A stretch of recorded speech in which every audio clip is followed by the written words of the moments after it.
Welcome to Bears on Tap, hosted by Quinten Krzysko, Samir Patel, Sonny Verma, and the one and only Luce.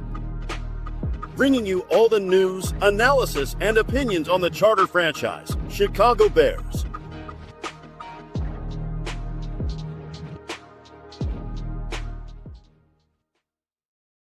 And welcome back to another episode of Bears on Tap. We just suffered through, dare I say not suffered, we're extremely excited through 99% of a football game before we just get our hearts broken at the end.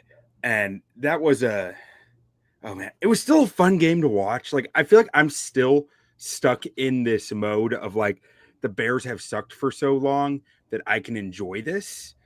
But at the same time, it's your chances at the top seed probably are gone after this. And next week essentially becomes a must win for you to lock up that 2 seed. My name is Quinten Krzysko. I am joined by Luce and Samir Patel. Gentlemen, starting with Samir, how are you doing following this game? Oh man, what a roller coaster. That game took 4 hours too. It's just constant back and forth. Like you said though, Q, I enjoyed watching it. I enjoyed watching Caleb operate. I enjoyed watching the rookies, kind of come out of their shell a little bit. I had full confidence that the Bears were going to pull it out at the end. I've seen this movie before. I am totally in, even when, Colston dropped that pass, Luther dropped that pass. I'm like, they're going to find a way. They're going to find a way. And they got so close and, it just wasn't on their side today. But dude, they went toe to toe with one of the best offenses in the NFL and kept up. And when can you say that about a Bears team?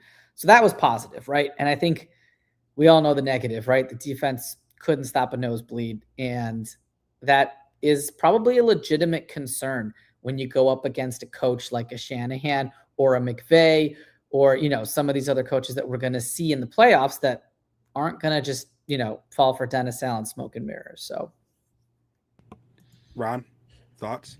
I'll tell you what, though, Dennis Allen made him punt twice for the first time since November. So, this was such a crazy, crazy game. And Daniel Berry's 100% spot on. Heartbreaker. But we will crack him because you know what? I am in okay spirits after this game. Yes, I'm sad that the 1 seed is gone. That's just the nature of what tonight means. They got to win next week to get the 2 seed, though. Do they want the 2 seed? Do they want to fall to the 3 seed? What is the Bears' strategy? We'll save that for later. The future looks interesting with next week in mind. I'm excited. I'll be at Soldier Field next week. I get to watch whatever the fuck they put out on the field. And it's going to be a great time. But, man, I'll tell you what.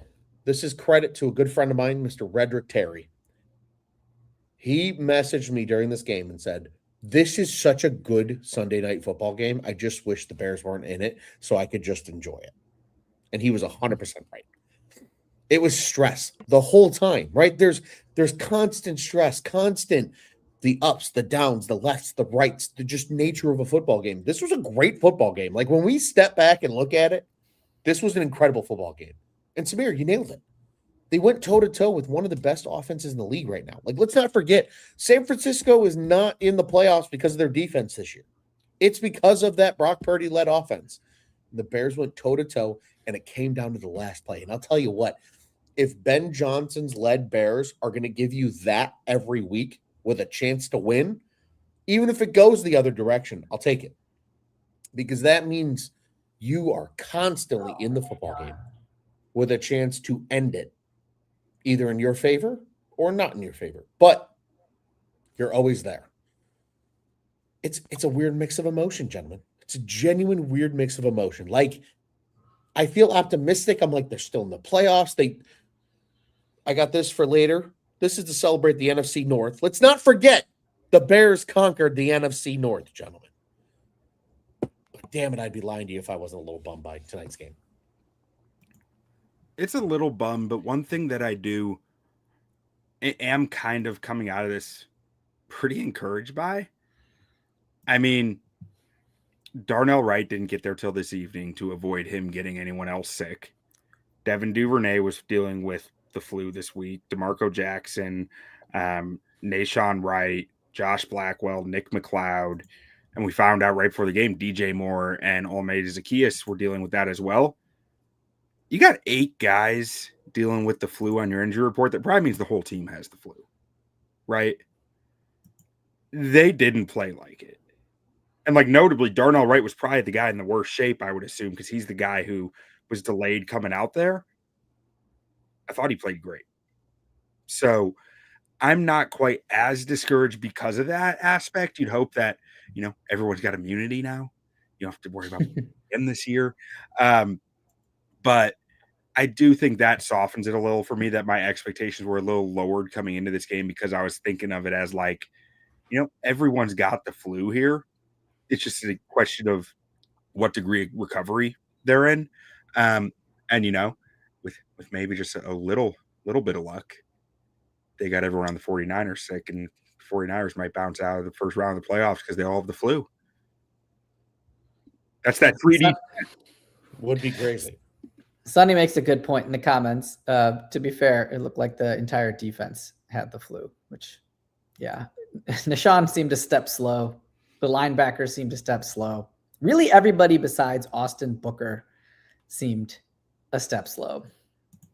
Yeah, 100%. I mean, I posted out my notes that I took throughout this game, and it was like you said, Nashawn Wright had a few.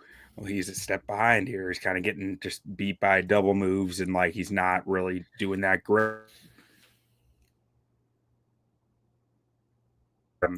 Byard was a step slow on a few things, and the linebackers in general were, I thought, behind everything. Now, hopefully that's more the flu than it is just they are what they are. But, well, I tend to think it's probably more whatever's good. I mean, I don't know. The 49ers they've put up, as we mentioned earlier, they didn't punt for over a month. Yeah. So they put a lot of defenses in a blender. Kyle Shanahan is crushing it ever since Brock Purdy came back. But you still end up with a loss. Yeah, Caleb with 330 yards here. Surprisingly, like they gave up, or I shouldn't say gave up, because they still ran in some key moments. But they put this game on Caleb's shoulders pretty early.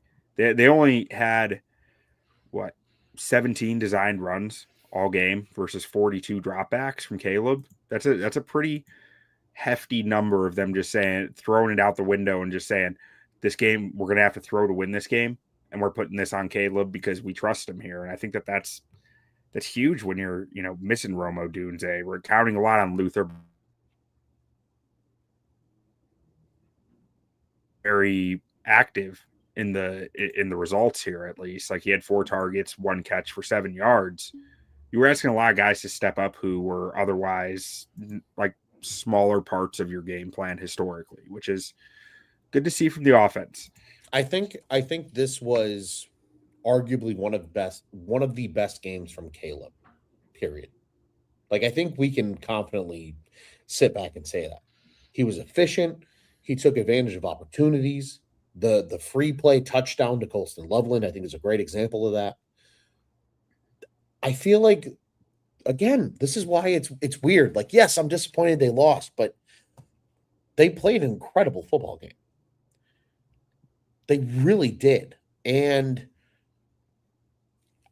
I can't lie when I say it. I think this is one of the best football games from Caleb Williams that we've seen so far.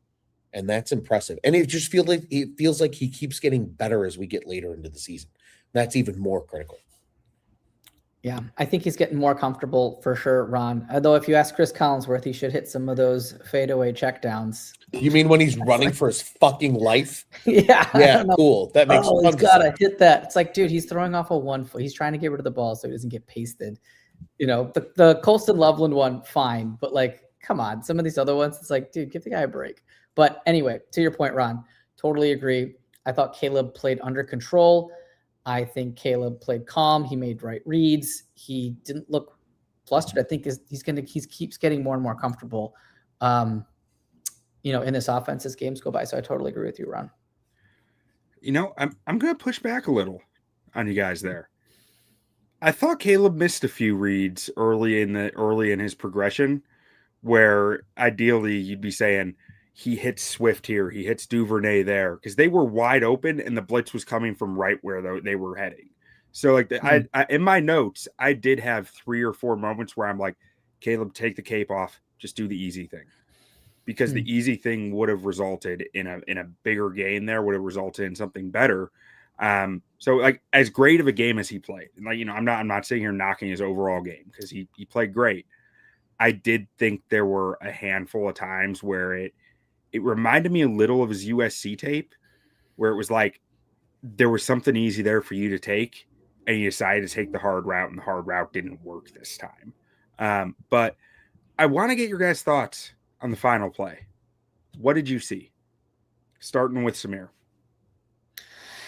It didn't seem like that play was anybody really kind of was comfortable with it from the start. I don't know. It didn't look like Caleb had a read. It wasn't there, then didn't know what to do and panicked. It just looked like pandemonium from the get-go. I'm not even really sure what it was designed to do. I mean, he kept it going for as much as he could. And actually, Walker was there. He didn't get enough gas on it. That's kind of where you'd like to see Caleb, be able to put some more gas on it if he can. I know he's getting tackled, but Walker kind of coming up towards the ball, right? I think if he took 2 steps closer, he still would have been in the end zone, and help his quarterback out by shortening that distance that he has to get the ball there. But it didn't look like one of those where like, oh, they called the wrong play and the read wasn't there, and so they had to panic. It just looked like from the snap there was confusion. I'm not sure. I didn't get they only showed it like once or twice on the broadcast, and then they kind of like cut away. So I'm not 100% sure. Ron, what did you see on that final play?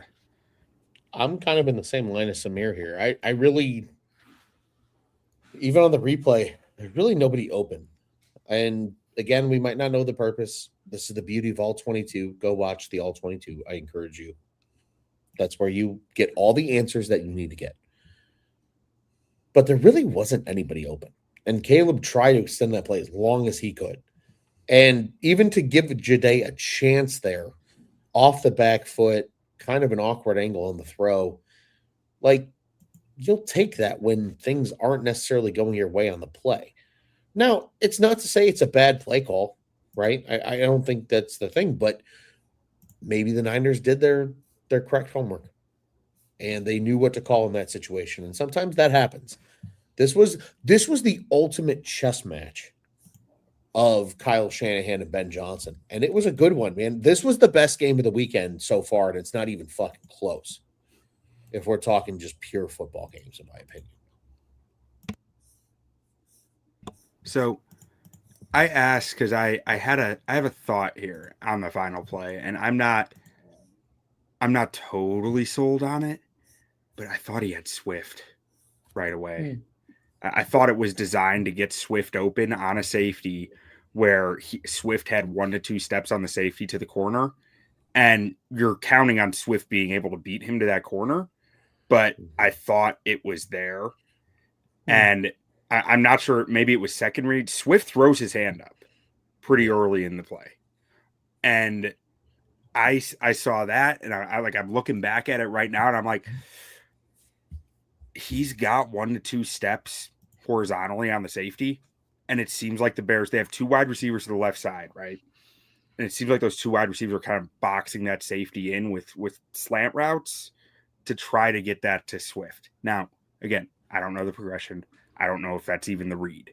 But just when I was looking at it, it felt like the design was, to me, to pop Swift open there for a chance, which is very bang, bang, very close. And part of why it doesn't hit is probably the free runner that Caleb has coming up his left side, which I can't quite tell if there's why that guy got free, whether he just wasn't in the protection or what, but or maybe if there's a batted ball thought from Caleb there after having a handful in this game with that free runner. But I thought Swift was there, and I thought that was a throw that Caleb should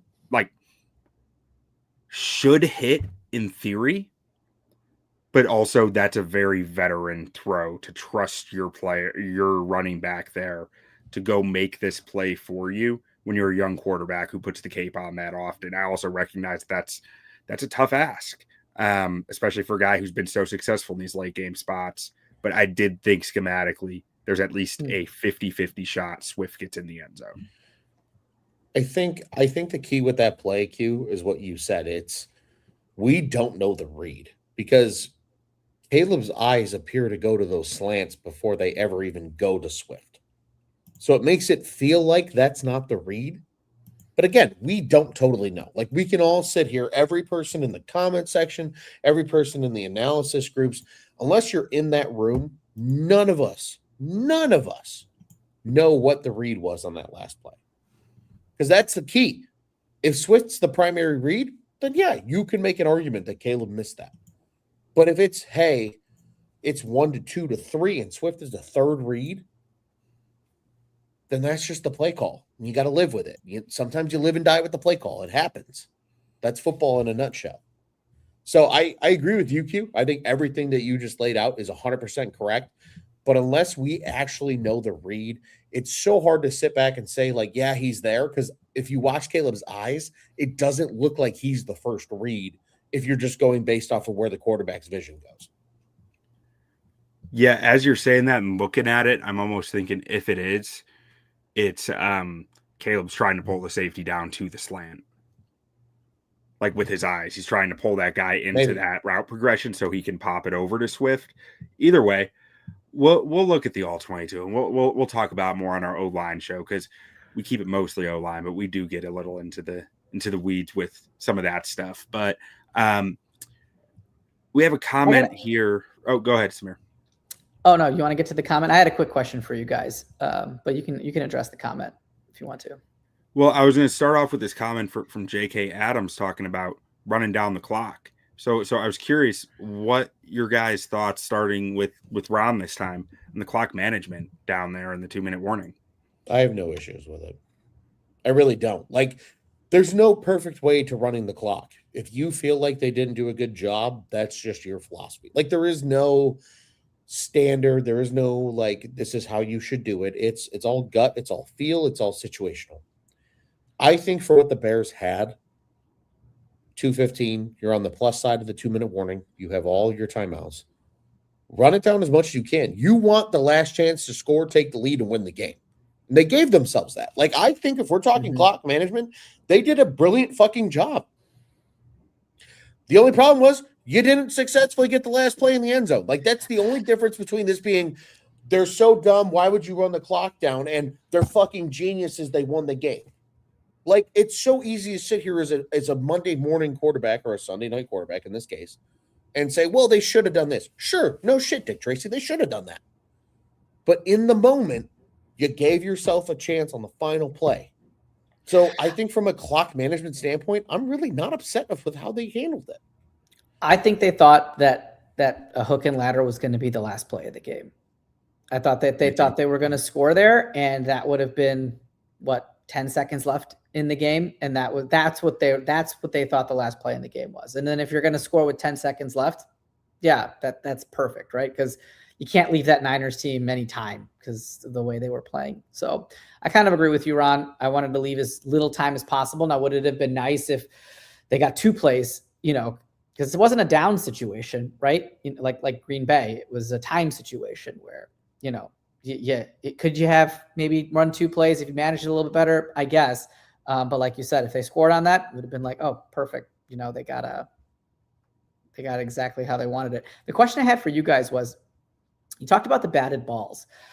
I'm guessing that's mostly on the quarterback, but is there a percentage like 70-30 offensive line maybe can do a better job to help with that? Or is a batted ball like strictly just on the quarterback, find the throwing lane? I'd say it's not strictly on the quarterback, but the ones that we've seen, especially in this game, I have a really hard time putting on the O-line. Like 1 or 2 of them, the guy was still at the line of scrimmage. I think Caleb gets a little too much heat on his lasers sometimes, and that there's not enough arc on him, which is a learned thing. I think he'll continue to learn to get better about that. But some of that is timing too. If he feels like he's a touch late on his progression, he's going to laser it. If he feels like he's on time with his progression, it gives him more time to create more loft. So some of that comes with familiarity with the offense too. And I think we've seen incredible growth this year with his familiarity within the offense. And as that's happened, we've seen the batted passes get down a little bit.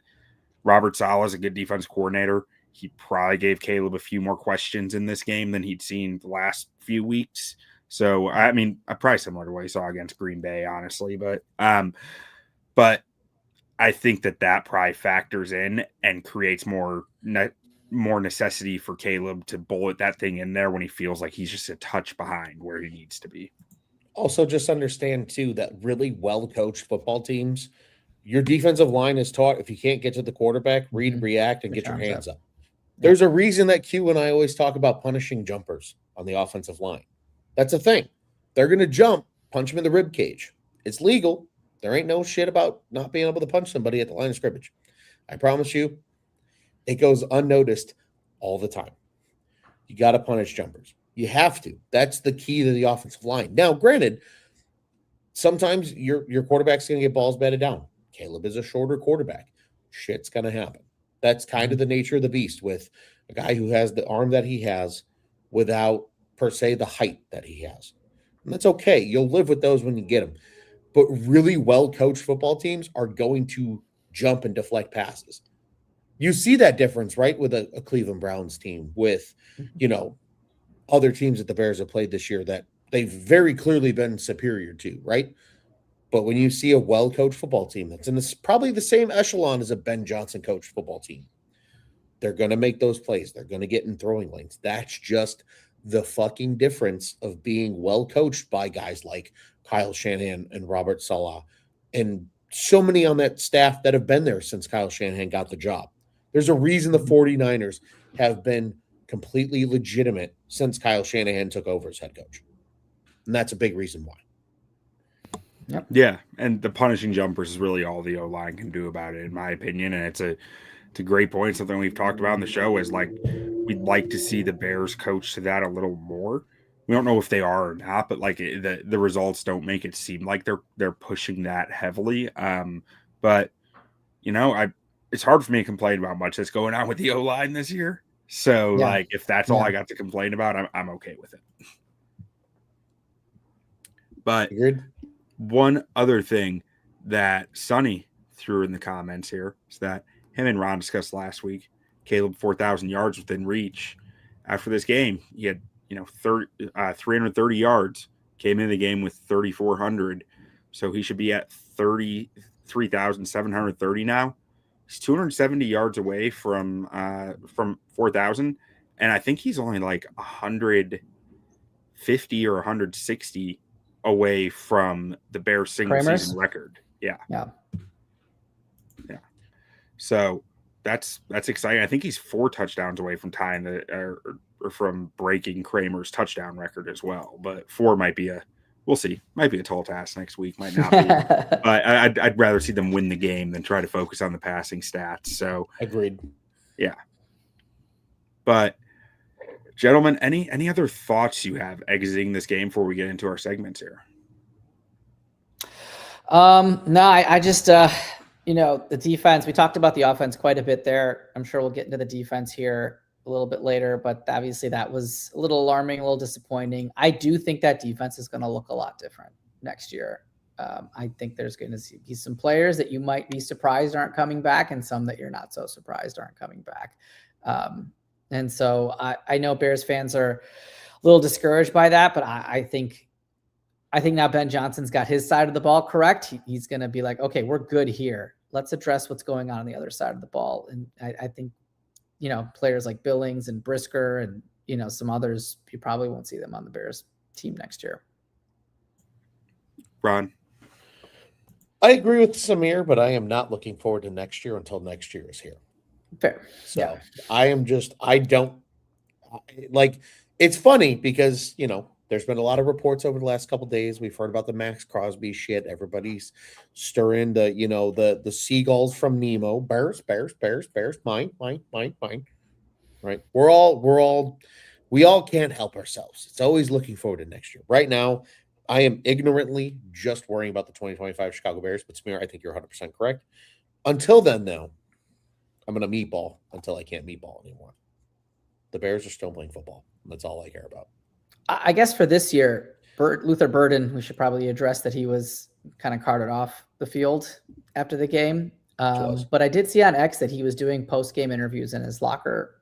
So I'm guessing it's not super serious if they're letting him do that and he's not going to get something checked out. But Sonny, if you're on X and you want to do some more research, because he just gave us the Caleb numbers from Kramer.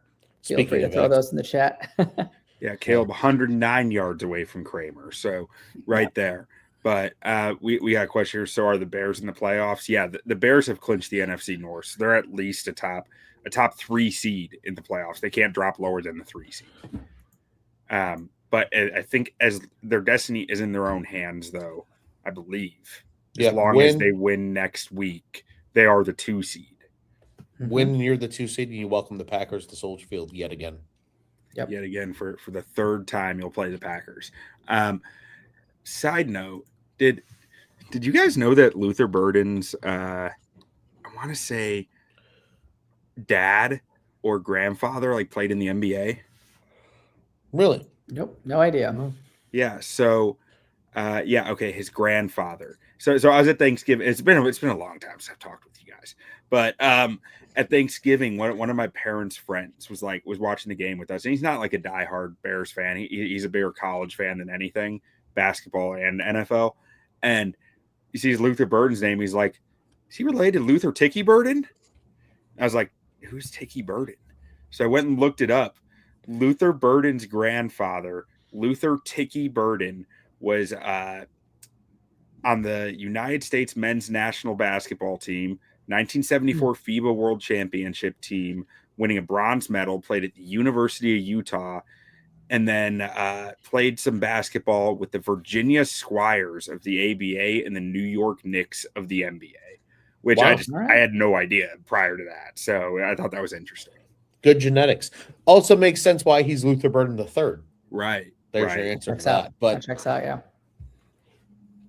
And then, so Max, not a wild card. They are, they'll be in the wild card round since they won't get the number 1 seed. The only team that gets a bye this week or this year, starting last year or 2 years ago, is the 1 seed. 2 years ago. So they'll play in the wild card round, but they'll have home field advantage unless they play the 1 seed throughout the playoffs. Assuming they get the 2 seed. Yeah. But guys, you want to go ahead and get into our first segment here? Let's do it. Let's do it. The nicest man. Of course, it's a loss. And we haven't had a lot of these this year, but I like to start the losses with the nicest man. And this is the guy who did the most favors for the other team today, did the most favors for the 49ers. And, the 49ers leaving the field, and they're like, that guy, he's an okay dude. I like that guy. Samir, who is your nicest man on the Bears today? Well, there's a lot of candidates here. I'm going to go with a guy we haven't talked about yet, and that is Montez Sweat. I feel like you are the captain of this defense. You're the highest paid player on this defense, and you continuously got juked out on this read option by Brock Purdy over and over again, and you just lost contain, and it was an embarrassing effort. I think how many screenshots did we see of plays ending with Sweat chasing this guy, not even shaking his head like, oh, he got me again. And did he have the worst game out of everybody on the defense? Probably not, right? We talked about Nashon Wright struggles. The linebackers struggled mightily. Jaquan Brisker, he just waits for other people to make plays and then he does this. I'm not really sure what other value he's providing out there. But if you are Montez Sweat, you are the guy, right? If the defense is really struggling, you're the one that needs to step up. You're the one that needs to get the troops fired up. This is your defense. You're the captain. You're the highest paid player. And he didn't do that. So I'm going to go with Montez Sweat for my nicest guy.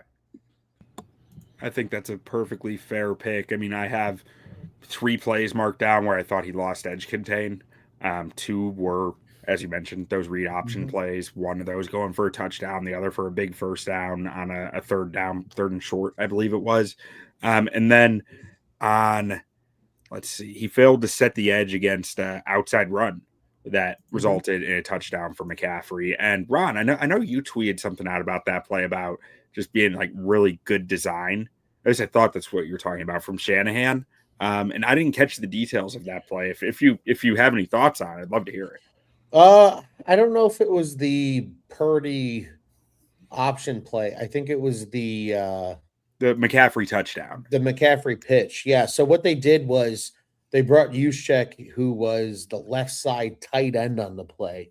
They had him come in motion, and then he almost essentially became like a pulling guard almost because he ran an orbit motion in front of the running back instead of behind the running back and set up his block to get into the end zone. I just thought it was brilliantly designed. Again, I'm a sicko. I watch the stupid little nuances and details of plays.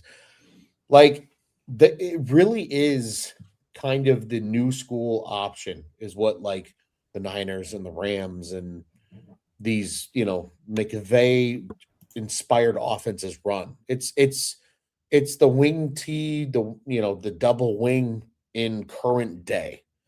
And you get some of those. And that's what that was, right? You're bringing the back in motion, you're letting him get out in front, letting him block and setting up a beautiful touchdown. I like what they do. I really do, man. It's a thing of beauty to see. Yeah, so I didn't want to knock him too hard on it when I saw that you said you were like so complimentary of the design, but I thought that he could have done a better job setting the edge there and preventing it from turning into what it did.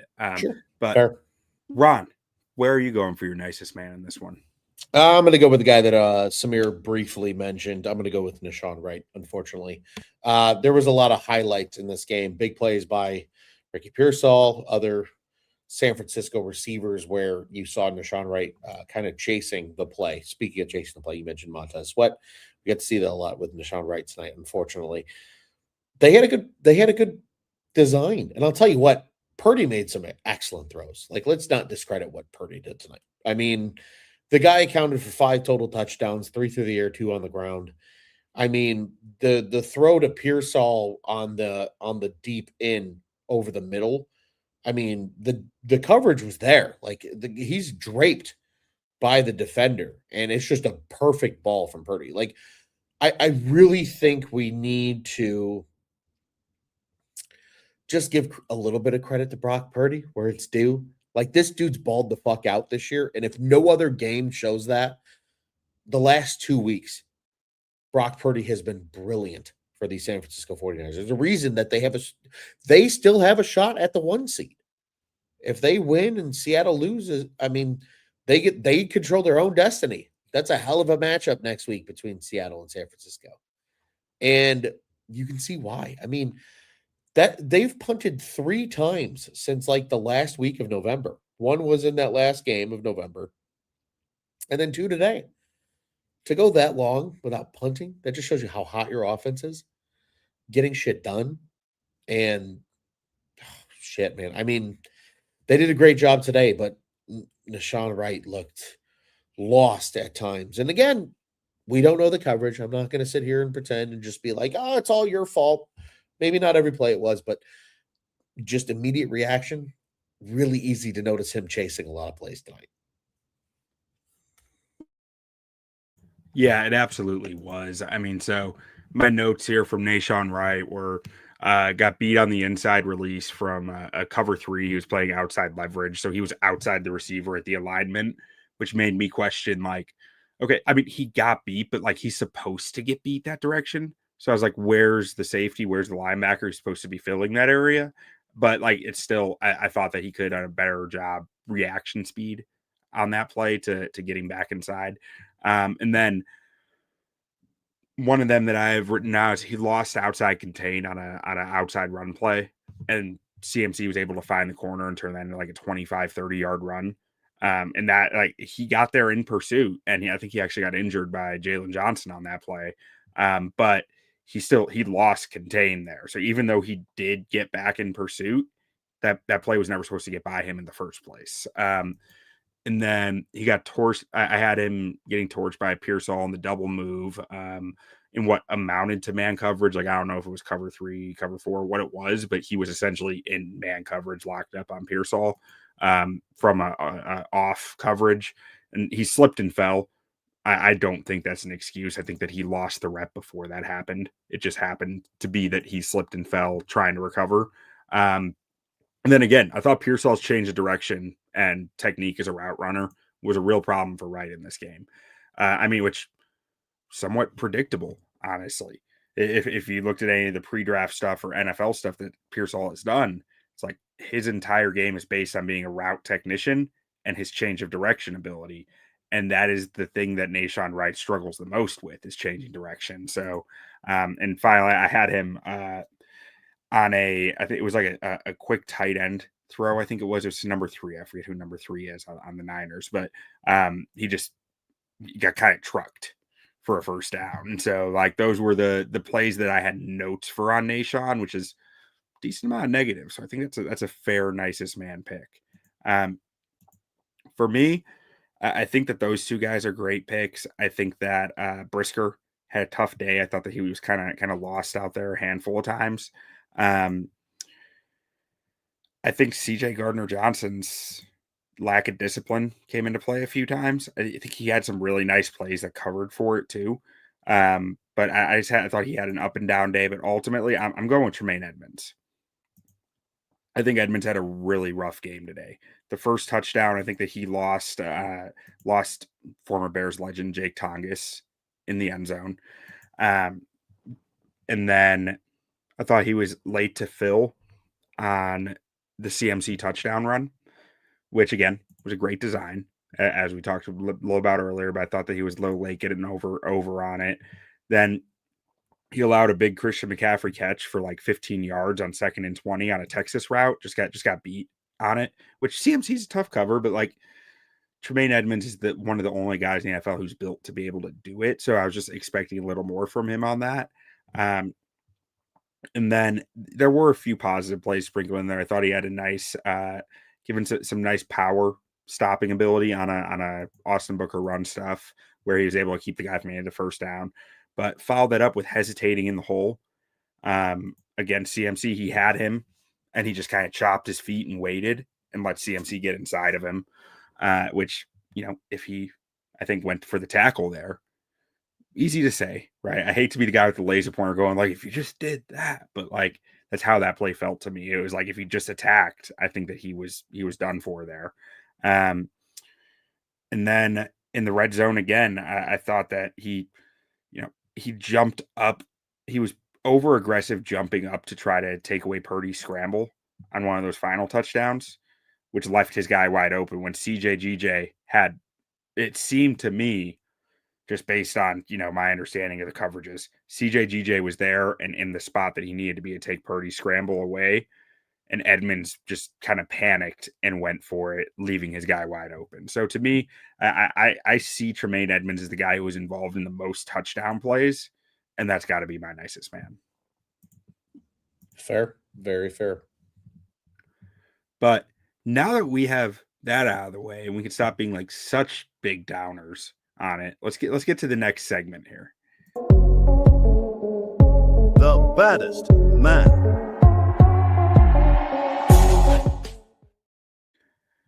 Starting with Ron, who's your baddest man for the Chicago Bears today? Oh man, I'm gonna take what I feel like is low hanging fruit, and that is Luther Burden. Luther Burden was really fucking good today. That guy is continuing to prove that he might be the number 1 receiver in this offense. Yeah, that rookie wide receiver, he is. He's nasty. He's like that. There's a reason the Bears were excited to get him at the 39th overall pick in the 2nd round. There's a reason that Ben Johnson got on the phone and asked him, are we getting the dog that coach said that I'm getting? Because they knew what kind of value he brings to the table. I'll tell you what, probably more than any other receiver that I've seen recently in the NFL, outside of a very small few, he is so good if you give him 2.5 yards of separation one-on-one with a decision to be made. If he can head fake you and pick one way or the other, he's probably going to win more often than not. We saw it late in the game, converting on a huge Huge opportunity there to keep their drive alive on that last drive. Luther Burden is so good in short space that it makes him an ultimate weapon. And I can't believe the Bears got this guy in the second round, because I really do believe we talked about it on Hot Takes. I thought he was going to be the Bears' true number one receiver by the end of the season. And I still feel that way. I know DJ balled out against the Packers, but Burden was back this week and he took all the limelight away from DJ Moore. And he was that good. Luther Burden III is a bad fucking dude. He is, man. He is. Like his juice after the catch is just wild. He seems like he's having an easy time getting that separation and getting to the point where he can, like you said, give that head fake. And like change of direction is just different, dude. His burst out of like going right to just go completely left from there is the stuff that gives defensive backs nightmares. He's a yak monster. He can separate.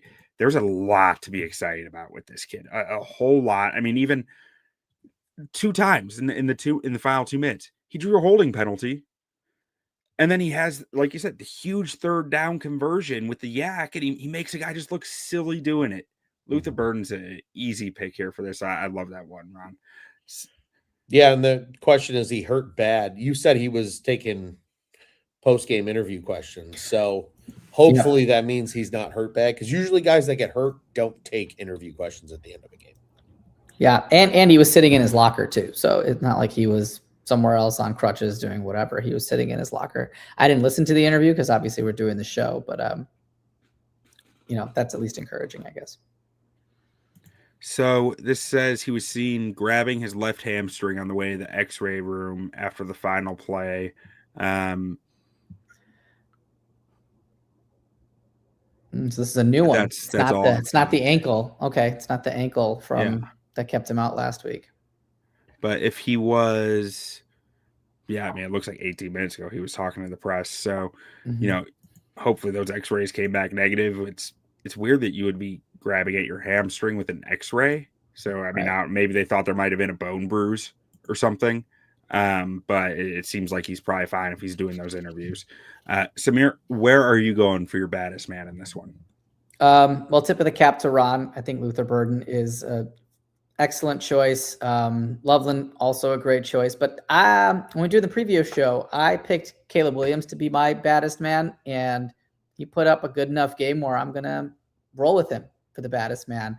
Like you said earlier, Q, Ben trusted him to make play after play after play, and he was expected to make play. He needed to make play after play after play because it was a shootout and it was a track meet, and the Colts tried to do it, keep up with the Niners last week with Rivers. And, they did a little bit, but then there was a pick 6 and then they couldn't get out of their own way. And then eventually the Niners just blew past them, right? Caleb didn't let that happen. He met them score for score, right? And then the defense got to stop. Fortunately, we couldn't get a touchdown. We could only get a field goal, which, ended up being the difference there. But Caleb, first game over 300 yards. I think he was right at 60% completion percentage, maybe a hair below, which, nothing to write home about for, a lot of quarterbacks, but definitely improvement from where he was at before. And, we had some throwaways in there as well, and a couple 2 drops noticeably on the last drive that always count for some of that. So I thought Caleb looked poised. I thought, there could have been some reads or some other throws you could have had back, but they're nowhere near in this game without 18 back there. Yeah, I'm so again, I haven't been on with you guys in a little bit. I haven't gotten to talk much about this, but you've seen the offense open up over the last 3 weeks.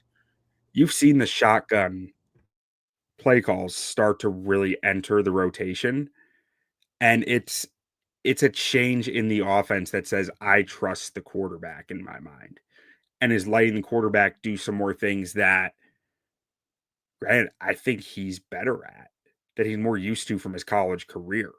For the majority of this season, he's done a lot of things that he'd never really done before in his career. And now they're opening the playbook up, I think, to a lot more things that, a lot more spread concepts, a lot more things that are putting the decision-making fully in his hands and letting him read through stuff in a more probably less of a pure, this is just a guess, but probably less of a pure progression status where it's like 1, 2, 3 to more of a what am I seeing pre-snap? Where am I going based off that? One of my notes in this game was he's winning pre and post snap. And earlier in the season, when so many of the passing plays are your back's turning, I don't think there's as much pre-snap thought process. It's much more what am I seeing when I'm flipping around? And Ron, you might correct me on that, but that's the way that I'm kind of reading it. And I think Caleb is really growing in this offense right now. Yeah, I agree. I agree wholeheartedly, truthfully. And Sonny said Ben Johnson had no update in regards to Burden. Burden said he was just really tired, gave it his all when he asked how he felt. So I'll tell you what, Burden's in good shape, giving it his all. Caleb's in good shape, giving his all. I agree with you. I think there's a lot of trust. It's a lot of trust that is happening right now with, giving Caleb Williams the attention that he deserves, the trust that he deserves, and letting him try to do something with this offense right now. And we got a question here. So number 2 would get us the Bucks or Panthers. No, because they're going to win the division. So whoever wins the NFC South is automatic 4 seed. Number 2 is going to get us the Packers. I believe that's locked in. The Packers are pretty much the 7 Yes, seed it at this is. point. Okay.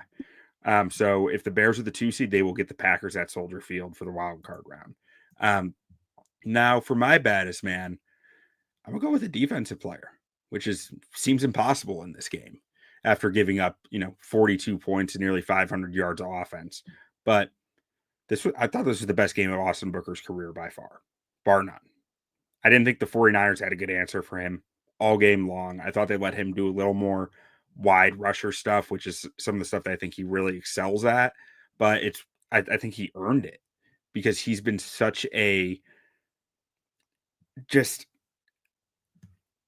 undeterred, totally willing run defender all year, doing his best to win with power in a scheme that asks him to do that some. Like, I've been really impressed by his fortitude for most of this season, but I feel like a lot of it paid off in this game plan where they got to see him. They asked him to be much more of that pure pass rusher. And I think it paid off in this game where you're seeing this guy just flying around, making tackles at all levels of the field. That closing speed, like he closed on the backside of a play action play about as fast as you'll see any defender close on and win on, where he's got to run that wide of a circle to get that win. I didn't think they had a good answer for him. He had a really nasty ghost move late in the game too on a 3rd down where it was just like, oh, okay, Austin Booker. Like I see the vision here if you're doing that type of stuff. I'm excited about where Austin Booker goes from here because I was skeptical of Austin Booker coming into this season because I was saying he's going to have to play power football. Dennis Allen is going to ask his defense fans to play power football, and if they can't, they won't see the field.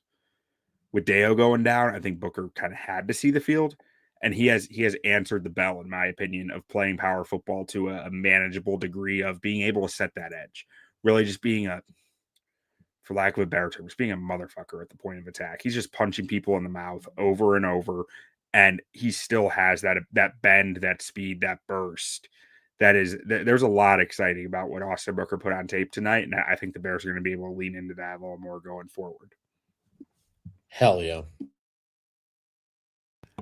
But you guys want to get to our final segment here before we close this thing out? All right. Keys to victory.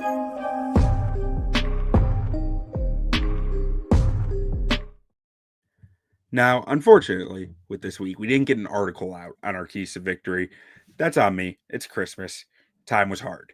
But we're past that. You guys were on the game preview. Can you talk through a few of your games to victory that you threw out there? I listened to it, but I didn't. I was driving, so I didn't write them down as I was listening. So just, if you guys can refresh my memory a little on what your keys were. Yeah, man. Samir, I'll turn it over to you first. Your offensive keys, keeping pace. 49ers are going to score, match it. Can you recover if you can't keep up? And on defense, don't let Purdy break contain. Don't let him scramble and make it difficult. I think they did one of those really well. I don't think they did the other so much. Yeah, I think the keys were good. I just don't. Yeah, like you said, for the offense, they had to keep pace, and they did. And then, as we talked about with my nicest man, Sweat, they had to keep Purdy in the pocket, keep him contained. Don't let him get outside, and he juked the crap out of him, both on his run plays and just kind of scrambling around. And like you had mentioned, that one play where he hit Juszczyk in the back of the end zone, just kind of running circles around Billings. Poor Billings, man. You see him trying to just chase Purdy, and it's like this guy has no chance to get there.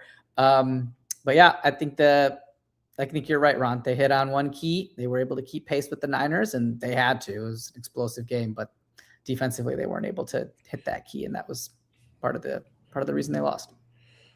100%. Brennan said it was stop CMC or contain him or whatever it takes to beat him. Brock is either going to be great in prime time or can he do it again? Yeah, he did it again. And he said start fast, get points. They need to get shit moving. And, they did get shit moving on defense fast. And then, there was some movement back and forth. I think overall, CMC still had a good day, and that killed them in the long run.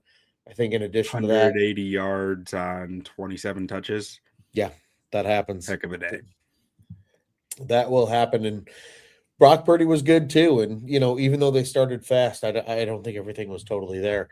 I'll tell you what, my key was time of possession, build off potentially a fast start. And at some points they did it well, and some points they didn't. But I'll tell you what, man, it was tough.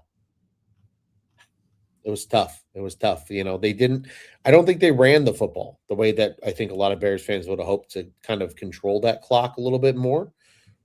49ers took advantage of it. Bears still had a chance late. I'll tell you what, man, it's hard to sit here and be like, they should have done this. Like, there was a lot of shit working. They had a chance late in the game to win this thing. But overall, my big thing was time of possession. And it really didn't feel like that was necessarily there over the course of the whole game. Yeah, I mean, at the end of the day, the Bears didn't punt, right? They had a field. Or no, I'm sorry, they did. No, they punted. They punted a couple times. 3 times. I was looking at the wrong part of the stat sheet here. Yeah, they punted twice or 3 times. Three times. Okay. Niners punted twice. I mean, the Niners had the interception in there, so technically like 3 turnovers, and the Bears didn't turn the ball, or not turnovers, but 3 changes of possession, I guess, without a score. Bears didn't have a turnover, so that 3 and 3. I mean, you were right there. Like, it was just 1 for 1 back and forth, and at the end of the day, it's kind of hard to look at the first quarter and not say that's where it ended up being lost, because they didn't match it first, and they were playing catch up a lot of the game. 100%. Yeah, I think that that interception that was called back because of the hands to the face, if that stays in the Bears' favor, I think that really turns the tide for this team. And it was tough because it wasn't the reason that he got the interception, right? It was just a fluky thing that happened before the play even developed. So that was unfortunate, the way that worked. But to your point, Ron, I'm kind of encouraged. The Bears running game is their bread and butter, right? Every talking head says, they're the second best rushing team in the league. This is where they're good. And like you mentioned, they only had 17 design runs and they put up 38 points. Like, I feel like this team is so adaptable to whatever the situation can call for, that they're not so reliant on a style to win the game.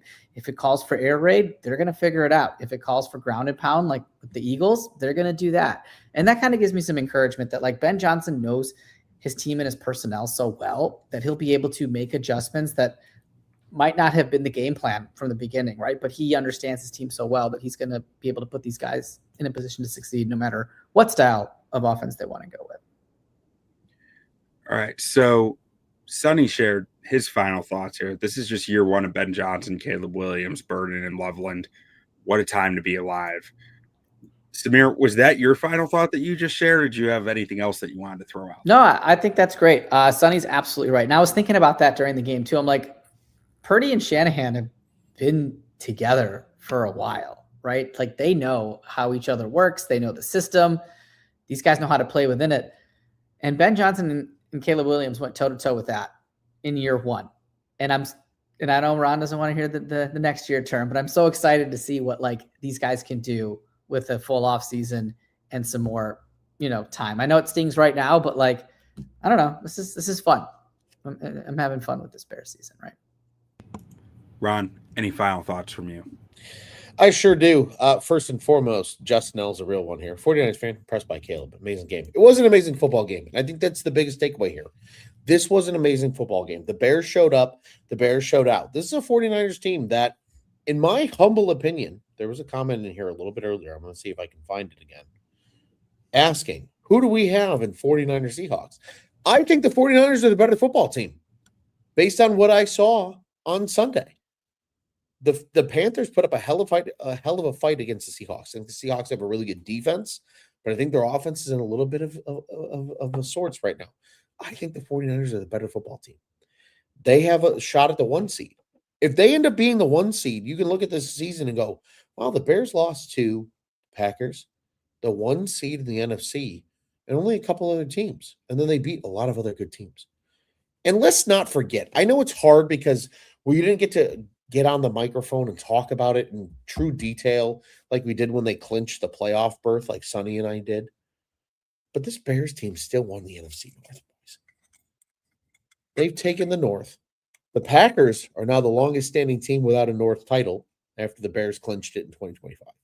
So for that reason, my final thought, gentlemen, a shot to the Chicago Bears, taking the North, and I hope to God never giving it back.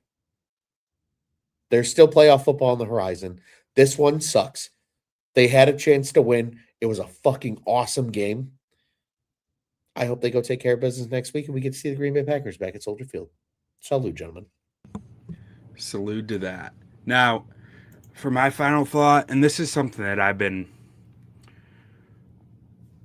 like stuck on in my head the last few weeks, is after the last few games. And it's last year, right? We saw Caleb have a handful of games where it was like, okay, this dude's arm took over that game. He ran the offense. He was the offense. And this year we really hadn't seen much of that. If you told me that aside, like obviously the game-winning drive against Green Bay was awesome, right? The final 2 minutes, there was a lot of luck involved, though. Like in getting that opportunity in general. In regulation, they truly, in my mind, didn't do enough in that game offensively. Now, they made up for it. A little bit of luck on the onside kick makes up for it. But, like, I have not seen a game since the Cincinnati game where I'm sitting there going, like, yeah, this passing offense is humming. And it was starting, like, I was getting a little nervous about it. And I think if you're sitting there saying you felt that great about it, you're lying to yourself. I didn't feel bad about it. I felt great about their run offense. I think run offense is more sustainable than anything in the NFL when you have it going, especially when this O-line. But I've been itching to see more of Caleb Williams running the show and running a consistent passing offense that is really hard to stop through the air. And we saw that tonight for the first time since that Cincinnati game. It's against a soft defense. Cincinnati game was against soft defense. That's a valid argument, but I do feel like operationally, this game seems so much cleaner than that Cincinnati game. Everything seemed like it was hitting the way it was supposed to hit, and Caleb was also finding answers outside of structure with it, like at the same time. He was finding answers in and out of structure, and that's truly exciting to me, especially from the aspect that we mentioned earlier. The Bears opening up their shotgun offense, their shotgun pass offense quite a bit the last few weeks. And, in my head, the last few weeks, I'm going like windy games in the cold. They play a lot of windy games this year, right? Like where I do think that it worked against their passing offense. Really almost every game since the Vikings, the game in Minnesota. Pittsburgh was windy as hell at Soldier Field. That Black Friday Eagles game, windy as hell and cold. At Green Bay, windy and cold. Against the Browns at home, they put up a bunch of points, but I didn't feel like the offense was like, I feel like that was much more bad defense going on than anything. And again, it was windy and cold. At home against the Packers, it was windy and cold. So like I was sitting there going, like, is it windy? Like, how much is that impacting the calls, the play style? And this game, I was really excited going in to see a much more neutral weather situation than we've seen in a while, and how the passing offense could answer to that. And I got everything I wanted out of it. So despite the loss, count me excited about what the Bears passing offense looked like today. And I think that there were real strides within it. One thing I wanted to, I heard you say running the offense. I think Caleb should just run more in general.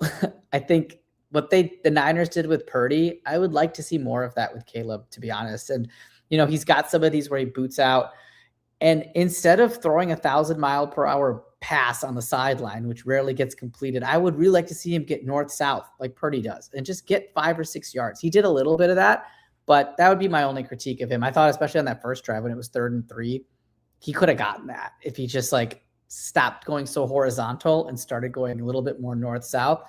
But I don't know. I thought he could take a little page out of that Purdy playbook a little bit and maybe use some of his legs more than he does currently. I think if we in the playoffs, I think we're gonna. But like I said, I think they're layering in some more stuff that Caleb already knew pretty well that we haven't seen them run at all this year. Read option is something that read option and RPO stuff was stuff that Caleb excelled at in college, did well last year. Last year he was one of the best short passers by PFF grade in the NFL. And a lot of that was RPO. I think that the Bears have that stuff in their back pocket that they're gonna pull out if they need it at some point, or maybe they don't have a ton of it, but I assume a little of it they're just kind of sitting on. But gentlemen, I think that wraps up the show for us.